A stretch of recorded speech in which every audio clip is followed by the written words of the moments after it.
Então, realmente é difícil. E o after day sempre pior do que o dia anterior, né? É uma situação difícil, não tenho dúvida nenhuma, mas é importante, em tudo isso que está acontecendo, que a população vá percebendo que o sistema político brasileiro, não só o político, mas todo ele, o sistema público, a administração pública, ele está completamente falido. Ele é um sistema hoje que, infelizmente, ele tem uma doença contagiosa, talvez, muito difícil de se curar, que é a corrupção. E quando eu falo de corrupção, Nelson, eu não falo só as pessoas quando tratam, não, porque estão roubando na vida pública, não é só aqueles que estão diretamente ao cargo. Infelizmente, no Brasil hoje, a corrupção no sistema público, ela vem da cabeça, que é do presidente da República, até o funcionário de carreira, o concursado. Então, realmente é uma endemia isso que está acontecendo. Agora, como sair disso? Eu sempre digo que nós temos que fazer uma reforma geral no Brasil, começando pela reforma política,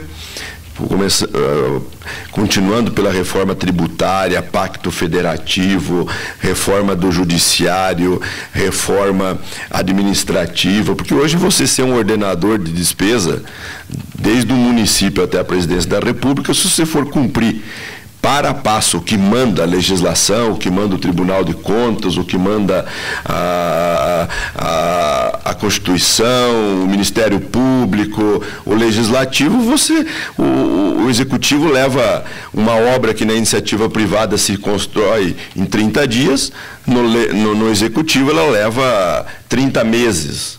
Então eu não sei qual é o mais prejudicial ao povo brasileiro, se é a corrupção, de se fazer rápido, ou a morosidade de o povo não ver aquela obra para poder andar com a sua vida. Então, tudo isso é muito triste.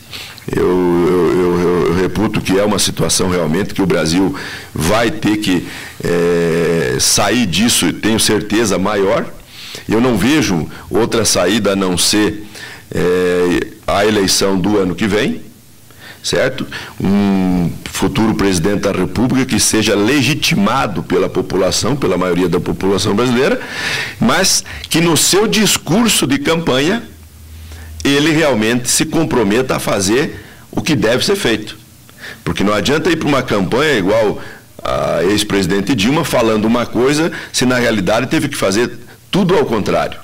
Eu acho que aí é um projeto de lei que eu fiz que enquadrando no estelionato político, aquele político que sobe no palanque, principalmente no executivo, prometendo tudo o que a população quer ouvir, que sendo que na realidade o orçamento não alcança metade do que a pessoa se propõe a fazer, não tem tempo, não tem orçamento, não tem condições nenhuma. Então isso é um estelionato, está iludindo a população. Eu acho que o presidente da República, o próximo presidente da República, ele tem que ter, primeira coisa na sua pauta de governo, do próximo governo, é as reformas. Começando lá, reforma da Previdência, repito, reforma política tributária, pacto federativo, que é a distribuição da receita. Hoje, os municípios ficam com um pouco mais de 12% da arrecadação total do nosso país. Pois é, mas nessa linha de raciocínio, deputado, a gente não corre o risco da demagogia também entrar, porque eu digo assim, não, vamos fazer uma reforma, né, que ao invés de você ganhar 5 mil, tu vai passar a ganhar 8 mil no teto. Não, mas aí é uma questão de demagogia. Nelson, é uma questão da pessoa, se o próximo candidato à presidência for para a televisão prometendo esse tipo de coisa, é interessante que a população perceba a verdade da mentira, não tem como. Mas não é ele que faz sozinho, depende de um Congresso que faz remendos cada vez piores. E aí como é que fica? Olha, o que interessa, eu acho que sempre digo, olha, o Congresso está lá para a Câmara do Deputado que representa o povo, ela está lá para realmente aproximar as leis da melhoria da qualidade de vida da população brasileira. E o Senado é a reforma, representa os estados. Agora eu vou te dizer um negócio, se você me perguntar, eu estou em 4 mandatos de deputados federais, ninguém Nenhum presidente da República, nesses 4 mandatos, se propôs a fazer reforma de pacto federativo, reforma tributária, nada, absolutamente nada. Eu acho que tem que começar a discussão. Nós vivemos num país que é presidencialista, o sistema, que é isso mesmo. Esse o parlamento, é parlar, conversar. Se no final não vai sair um projeto do mesmo tamanho que entrou, mas que se faça o debate. É assim que nós temos que fazer. Chamar a sociedade, debater, porque senão não resta outra coisa, então vamos mudar o sistema. Então pelo que você coloca, então é melhor nós virar um comunismo, ou voltar a uma época de ditadura, porque daí não precisa do parlamento. Ou agilidade nas decisões do Congresso e sem tanta benesse. Sei lá, por exemplo, tem um dos deputados agora viajando o país, numa pré-campanha eleitoral, e ele viaja com a verba que ele tem parlamentar para poder bancar as suas despesas aéreas. E assim daí para citar... Você está falando do Bolsonaro. Isso. Eu vi ele respondendo isso, dizendo que ele tem... Que é o direito que ele tem. Que ele tem em torno de 30 mil reais, né, para poder fazer viagem, e que, em verdade, ele é um deputado federal e pouco importa se ele está viajando para a sua base ou se ele estaria viajando e tal. Isso. Pois é... É desvio de... Olha, mas deixa eu lhe dizer, a intenção da lei, né? Eu não vou entrar no mérito. Legalmente ele pode fazer. Certo. Se é moral ou imoral, aí cada um faz o seu juízo. Porque ele é um deputado federal. O federal representa o país inteiro. Ele pode viajar para onde ele quiser. Ele faz um projeto de lei que vai afetar não o estado dele do Rio de Janeiro, mas vai afetar o país inteiro. Ponto. Agora, eu vejo, às vezes em quando, a imprensa pega muito no pé, é claro, e com prioridade, com toda a razão, do deputado. Mas se eu citar para você as benéficas que acontecem, por exemplo, no judiciário, as benéficas que acontecem com o funcionalismo público. Claro. Então, aí você vai dizer, cada um, infelizmente, isso aí é o que eu falei para você, isso está encralacrado na sociedade brasileira, principalmente no sistema público, essa concepção de levar vantagem com a coisa pública. Sim. E isso é de deputado, vereador, funcionário público, e infelizmente, não estou generalizando. Existem realmente bons deputados. Agora, nós temos que combater isso. E como que combate isso? Com reforma. Você faz uma reforma administrativa, para você mudar o trato das coisas públicas no Executivo, no próprio Legislativo. Você faz reforma do Pacto Federativo. É com as reformas que essas benéficas podem ser alteradas, certo? Como um todo. E quem é que precisa tomar frente disso e propor ao país? Seria, entre aspas, o Legislativo. Mas no nosso sistema, que não fui eu que inventei, que é um sistema que já está aí há quantas décadas da República, existe uma pessoa chamada Presidente da República, que ela tem que provocar o Congresso Nacional para que ela mande esse pacote de reformas. Ele é o maestro de tudo isso, porque as coisas andem. Deputado, eu tenho 2 perguntas para fazer para o senhor, e antes de passar para eles, eu vou fazer uma, depois eu faço.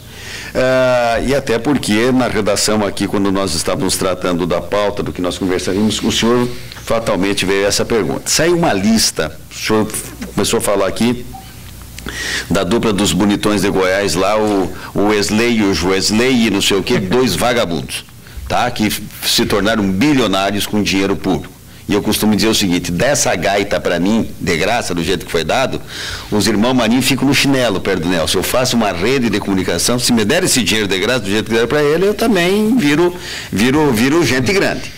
O negócio é o seguinte, é uma lista de deputados, senadores, deputados estaduais, gente que se elegeu, gente que não se elegeu, e o senhor que teria recebido em torno de 250 mil reais do grupo JBS. Vamos lá, então. Diga lá. Você precisa separar o joio do trigo. Não só eu. Sim. Foram 1.890 candidatos no Brasil todos que receberam doações. Eu recebi uma doação, não foi da JBS, de 250 mil do meu partido, do Partido da República, nacional, da Comissão Nacional. Então, o Partido da República recebeu doações de várias empresas, entre elas a JBS, ok? E daí destinou para todos os candidatos o recurso que recebeu. Então, eu não me cabe julgar quando o partido, na eleição, o Partido da República vai me apoiar e vai me doar. Ele veio do Partido da República, saiu da conta do Partido da República. Eu não tive doação direta de JBS nenhuma. Eu não conheço os donos da JBS, pelo contrário, eu combati a JBS na legislatura passada como presidente da Comissão de Agricultura. O que eu fiz? Em 2013, quando eu fui presidente da comissão, uma das maiores e mais importantes comissões temáticas da Câmara, que é a Comissão da Agricultura, a primeira ação que eu fiz como presidente foi criar uma subcomissão permanente para combater a carteirização no país, ou seja, os cartéis, voltadas 100% para a JBS, que acabou com o mercado de carne, matando os pequenininhos e ficando como um monopólio. E isso aconteceu, foi criada, teve relatório e aprovado na comissão. Por unanimidade, o único voto contra a carteirização foi do deputado Onyx Lorenzoni. O arrependido. O arrependido. Nós criamos e aprovamos, mandamos para o Ministério Público, para a Polícia Federal, tudo, para o CAD, para dizer que já estava tinha coisa errada com a JBS. Enfim, se o Ministério Público fez alguma coisa, se a Polícia Federal fez na época, eu fiz a minha parte, como legislador. Eu comecei e aprovei dentro de 2013. Eu não criei nada de dificuldade para vender facilidade. Eu criei e aprovei e incriminei a JBS. Então, nunca tive contato com esses senhores, para mim é tudo tranquilo, não há problema nenhum. Agora, quando um cidadão chega numa delação premiada e fala que doou para a política 500 milhões de reais e 90% era propina, então ele que nomine para quem ele deu propina, doação para um partido. Ele disse que 80% foi para o PT, mais do que isso. Doação, eu recebi a doação do meu partido. Eu não tenho problema nenhum, eu não sou citado em nome de procuradoria, em lista de inquérito, sou completamente tranquilo e ficha limpa, não há problema nenhum. Agora, é claro, as interpretações são várias, mas eu tenho certeza, a grande mídia entendeu, sabe que nós não devemos absolutamente nada, isso não é passível de inquérito, nem de investigação nenhuma, certo? Okay. Nenhuma, porque você não pode dizer, aí quando o cara fala para mim, e para mim não, e para a mídia, que deu 500 milhões, 80% era propina. Tudo bem, nesses 500 milhões ele ajudou 1.890 políticos. Tem de vereador a presidente da República. Aí eu digo para você, tem o Aliel Machado, que era do PCdoB, que nem deputado federal era, é uma aberração você dizer que o Aliel fez alguma coisa para beneficiar, pois ele não era nem deputado.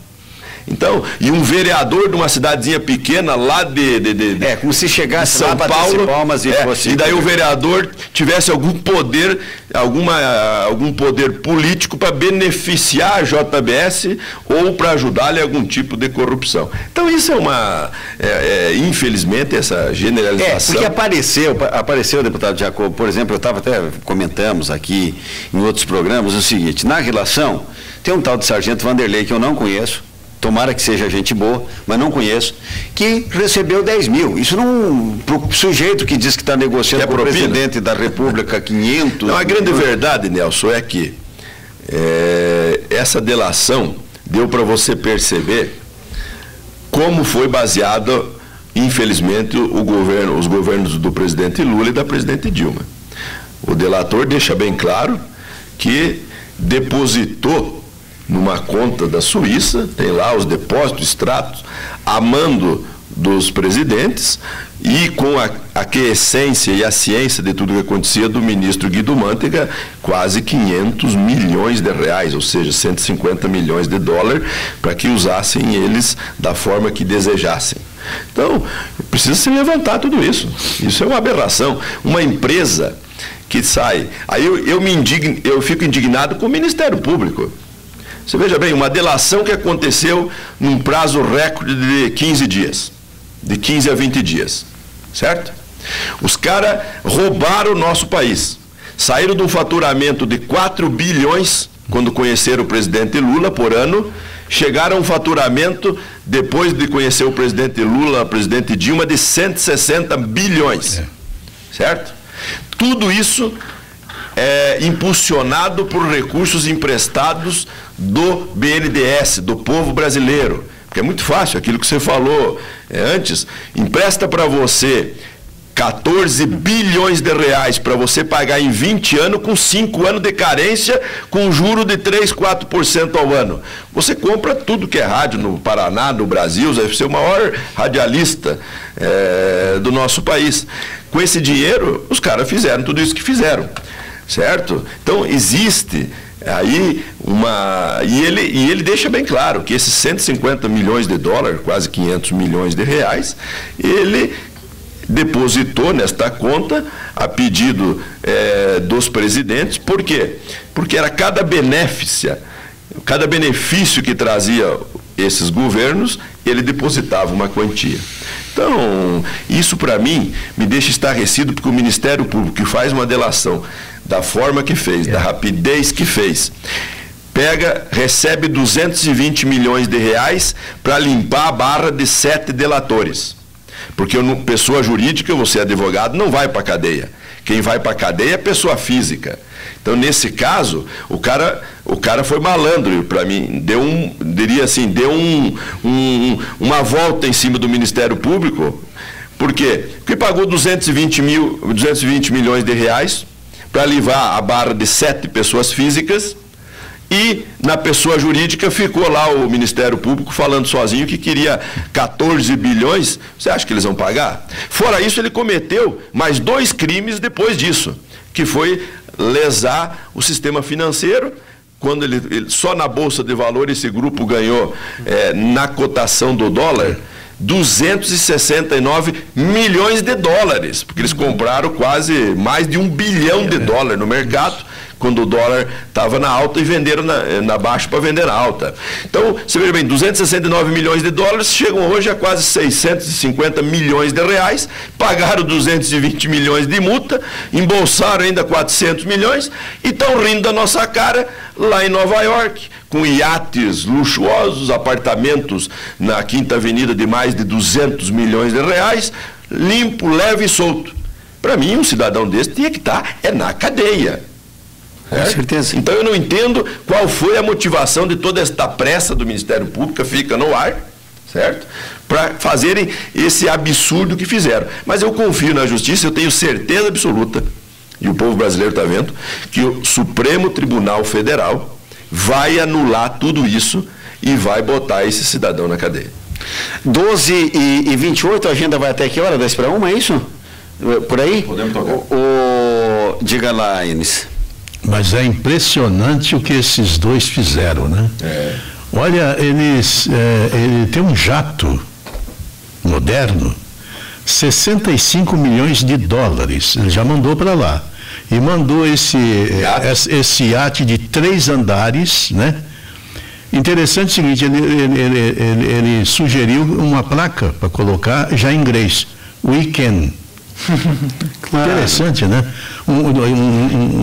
Eu posso. Eu posso. Você pode. Nós podemos, de 20 milhões de dólares. Mas eu quero perguntar, deputado, não tem nada a ver com os batistas. Na quarta-feira, o comandante do Exército, general Eduardo Costa Vilas Boas, falando a jornalistas em Brasília por esta crise que tomou conta do país, ele disse que a situação na instituição é de insegurança, é de preocupação, é de choque, né? E enquanto que as coisas não se definirem, essa preocupação vai continuar. Ele não está dando um recado a esta nação do que pode acontecer se o negócio não tiver controle, deputado? Olha, a minha interpretação do momento é muito clara. Eu acho que a crise repito, a maior crise política e econômica jamais vista nas últimas décadas, oriunda não de 2, 3 governos, é oriunda desse sistema que é podre e falido desde que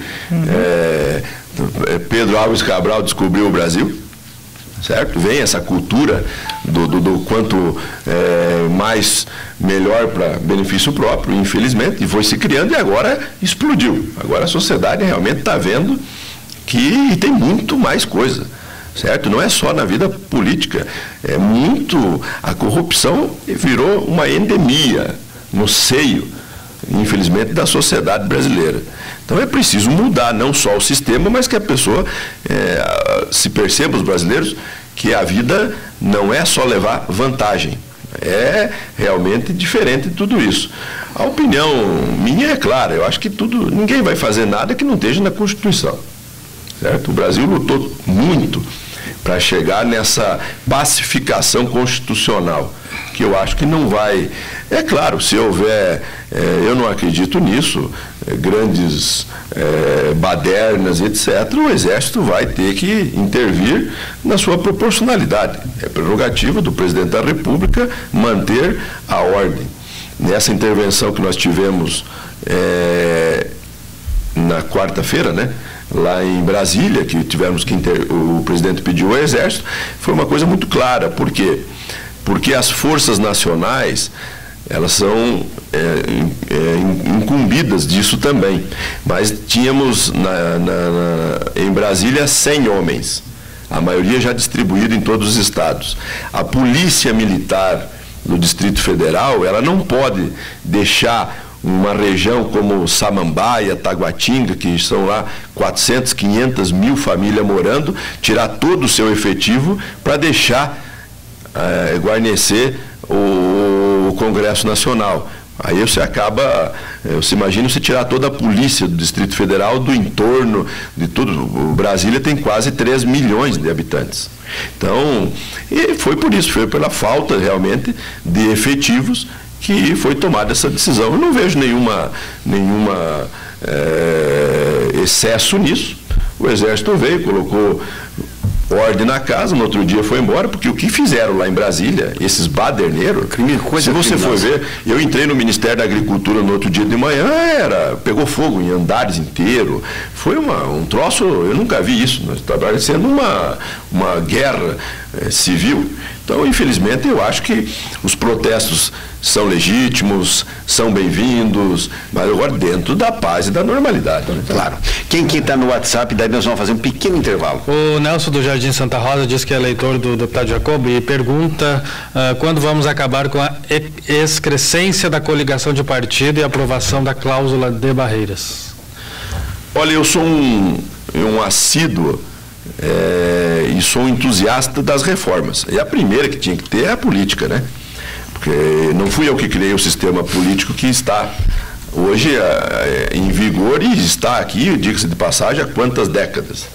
Então é um sistema completamente falido, um sistema que induz a corrupção, um sistema de troca eu te dou o partido, você me dá cargos no executivo e assim por diante. Então, para mim, esse sistema já foi.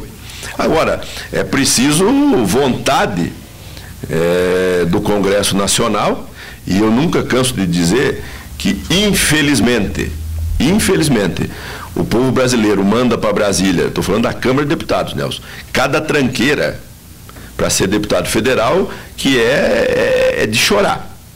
Às vezes você vê lá, já voltando ao que você falou lá atrás, você vê aqueles embates dentro do plenário, eu diria para você que é o sujo falando do mal lavado. Mas o que fazer? As pessoas não chegaram lá porque quiseram só, eu sou deputado, assina aqui e chego lá. Eles chegaram lá porque alguém votou neles. E não foi pouco, né? Sim. Alguém votou, alguns milhares de brasileiros votaram e levaram ele para lá. Mas uma coisa boa que tem o nosso sistema é que cada 4 anos existe um vestibular. Quem não presta, é bom que seja retirado.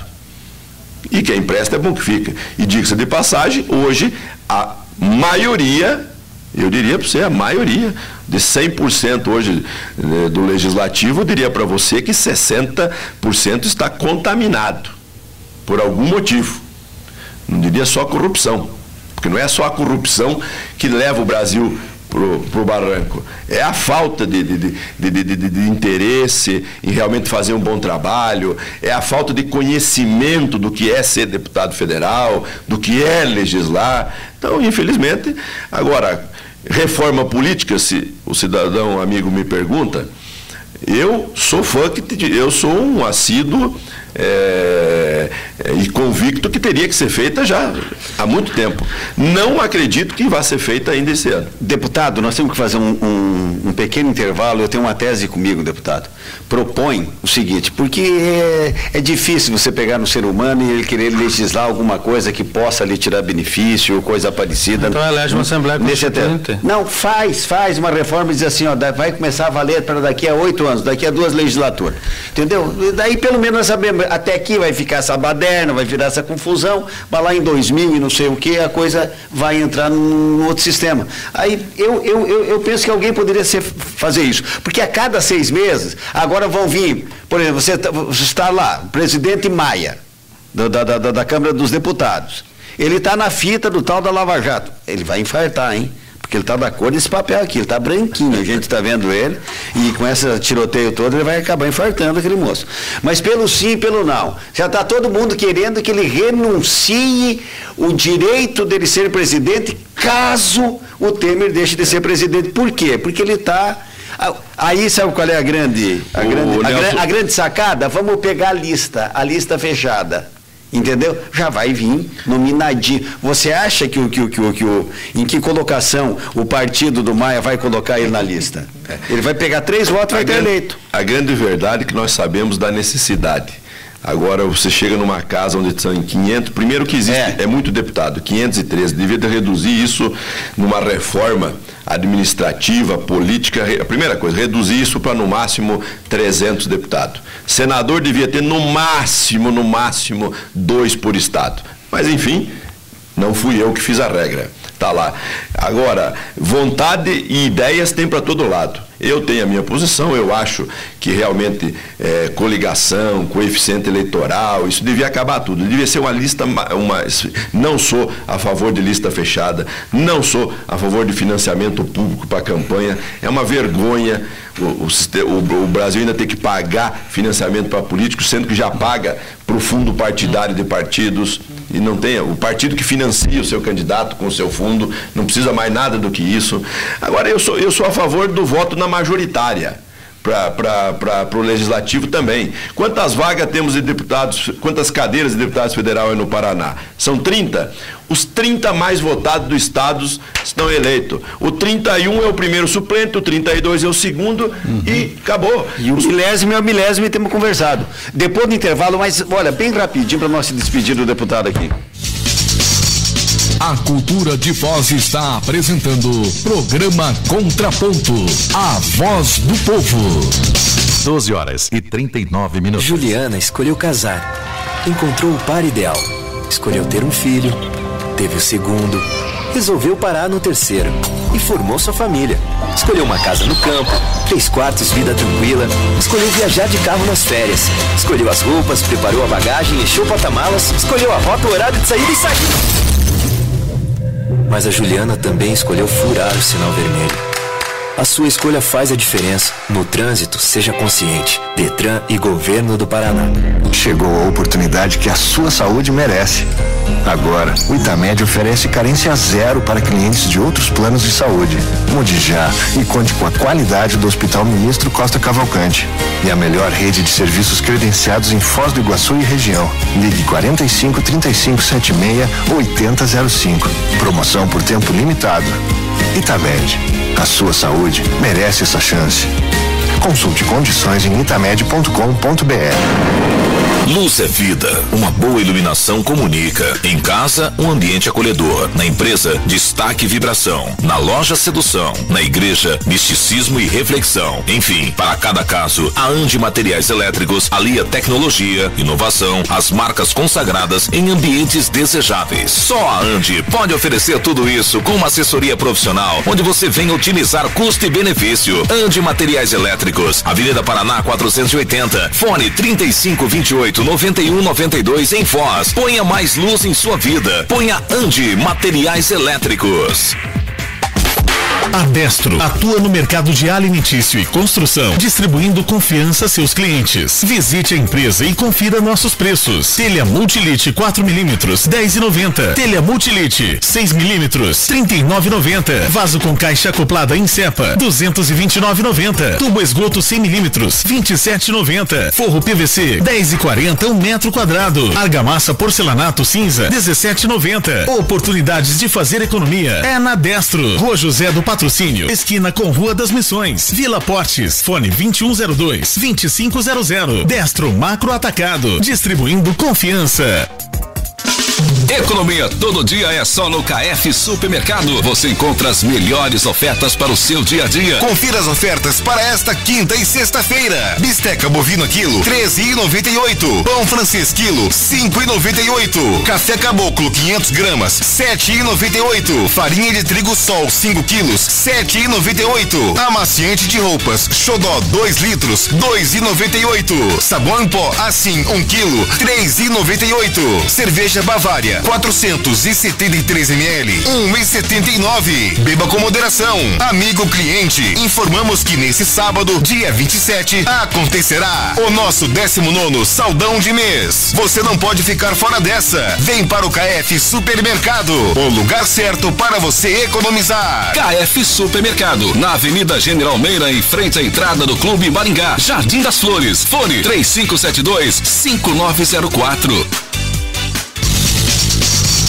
A Cultura de Foz está apresentando programa Contraponto, a voz do povo.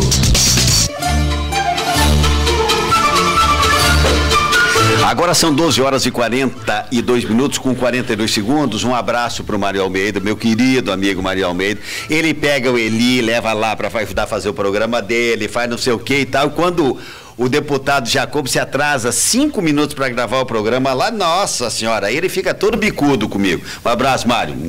Tá na hora de, né? Antigamente ele fazia lá qualquer coisa no tacho, uma galinhada, qualquer coisa, e parou também de fazer, não sei por quê. É só nos chamar. Deputado Jacobo, para se despedir, obrigado pela sua presença aqui no estúdio da Rádio Cultura, deixa eu lhe falar uma coisa. Tem algumas coisas aqui, volta e meia, mas o Jacobo não é de Foz do Iguaçu. Meu Deus do céu, o homem tem título de eleitor aqui. E no comportamento do Jacobo nas últimas eleições, um comportamento extremamente republicano de deputado, ganhou inclusive, né, promessas de apoio até de quem não era muito alinhado com ele politicamente e que são lideranças políticas da cidade. Foz do Iguaçu, como é que está na agenda do deputado Jacobo, agora com o Chico eleito prefeito, Foz precisando bastante? O que temos feito antes da tua despedida? Não, eu tenho uma relação de amizade muito boa com o prefeito Chico. Não tenho dúvida nenhuma, já fui no meu gabinete, fui visitá-lo. Eu acho que nós temos que pensar por Foz, é o que eu tenho feito sempre. Então, até agora a gente está falando dos problemas que o Brasil está passando, mas eu diria para você que no meio de todas essas turbulências, né, desse período, eu diria para você, ruim que o Brasil está passando, a gente tem que ter criatividade, força de vontade superior para que a gente possa se sobressair no trato do nosso mandato. É o que eu tenho feito. Eu tenho ocupado agora uma posição de destaque no Congresso Nacional, principalmente na Câmara, que é de primeiro secretário, que eu tenho usado com legitimidade, dessa colocação que eu me encontro, para trazer benefício dentro da legalidade, da honestidade, para o Estado do Paraná todo, e não é diferente em Foz. Essa semana, por exemplo, eu acertei com o ministro dos Transportes uma suplementação para o orçamento, que diga-se de passagem é do nosso partido, né, o ministro de Transportes, que é do PR, uma suplementação no orçamento do DENIT do Estado do Paraná de mais 150 milhões, que 100 milhões serão para iniciar obras como a segunda ponte Brasil-Paraguai, que está parada, que precisa no mínimo 30 milhões para iniciar a obra já foi licitada. Precisamos aí em torno de uns 20 milhões para já licitar o projeto aprovado da nossa perimetral, que liga todo o trevo ali do que vai para a Argentina, Cataratas, até a BR, tirar todo esse tráfego. Então isso eu não tenho dúvida. Liberei essa semana os primeiros 15 milhões de reais para investimento no aeroporto, no nosso aeroporto, que é toda a drenagem da pista, a reforma da pista no nosso aeroporto e já começando a colocação dos fingers, né, para que as pessoas tenham acesso às aeronaves via finger, não mais pelo solo. Então, e temos mais quase 30 milhões para investir no aeroporto, que nós queremos aí receber 3 milhões e meio de passageiros por ano aqui no nosso aeroporto. Então nós temos feito o nosso trabalho, estou viabilizando recursos para asfalto, recursos de saúde, milhões de reais já estão no cofre da prefeitura para o prefeito Chico gastar em custeio de saúde, tudo recursos meus, de emendas minhas, que eu tenho feito. Eu sou de falar menos e fazer mais. Certo? Eu acho que ficar fazendo propaganda que trouxe tantos milhões e isso e aquilo, é uma obrigação nossa trazer esses recursos, principalmente para Foz do Iguaçu, uma cidade tão importante, não só no estado do Paraná, mas como no Brasil e no mundo. Então nós precisamos fazer com que Foz do Iguaçu vire essa página negra que teve aí nos últimos anos e apoiar o prefeito eleito para que ele faça realmente uma grande administração que o povo de Foz do Iguaçu merece e precisa, né? O programa é domingo de manhã, que horas, na RIC? Na TV RIC, né, o Record, todo domingo, das 10 às 10h30 da manhã. É mais resultado no rádio. Será que dá? Sim. Não. Se bater no contraponto aí não, mas não é assim, nós vamos tratar a coisa. Jacob, obrigado pela tua participação aqui, tá certo? Estamos firmes e fortes. E venha mais vezes, né? Eu que agradeço. Sucesso lá, seja iluminado para dar uma diminuída nessa situação que nós estamos, né? Obrigado, Nelson, obrigado a todos os participantes, é uma honra sempre estar aqui e quero dizer à população de Foz do Iguaçu que nós continuamos firme, forte, convicto que nós, com esperança no nosso país, porque não podemos perder as esperanças, porque se nós que tentamos fazer coisas boas para o país desistir da vida pública, daí é que vai aquele percentual que eu falei anteriormente de maus políticos vão tomar conta de tudo isso. Mas a população brasileira precisa perceber realmente quem fala e faz, quem fala e não faz nada e como que faz. Eu tenho feito tudo dentro da maior lisura, honestidade e com muita vontade de realmente beneficiar a população do Paraná e do Brasil todo. Obrigado, Nelson.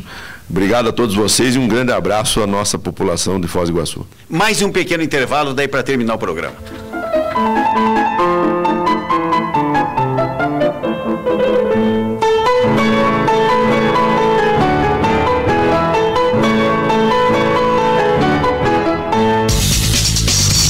A cultura de Foz está apresentada.